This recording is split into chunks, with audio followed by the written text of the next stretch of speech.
Madam अहो ऐका माझं,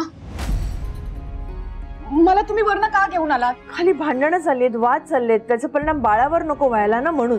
तू शांत राहा ना, मणी आहे ना, तो बघेल ना काय करायचं ते. अहो पण तिथे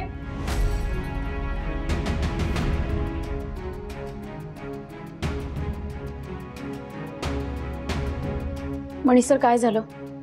काय कुठे काय काहीच नाही.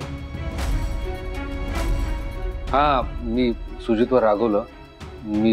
मी त्याला बोललो, म्हटलं तू हे जे काय वागलायस ते जर यानंतर वागलास तर याद राख मी खपवून घेणार नाही. मणी सर हो त्यांनी तुमच्या बायकोला आपल्या होणाऱ्या बाळाला मारण्याचा प्रयत्न केला आणि तुम्ही फक्त झापलं.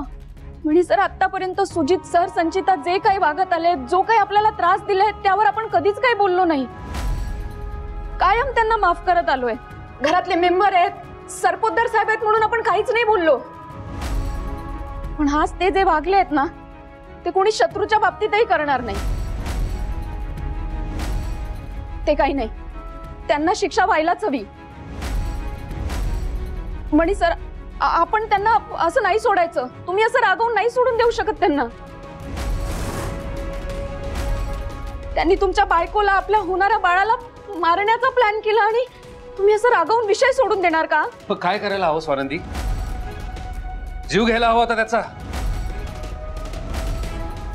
त्याचा जीव घेऊन मी तुरुंगात गेलो होतो. तुम्हाला आणि बाळाला वाऱ्यावर सोडावं लागलं असतं मला. मणी सराव जीव घ्या कुठे म्हणाले मी, पण पोलिसात तक्रार तर करू शकतो ना आपण.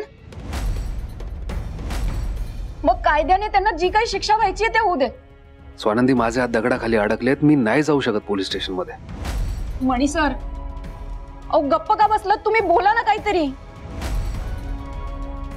त्यांना शिक्षा व्हायलाच हवी. आपण पोलिसात तक्रार करायला जातोय.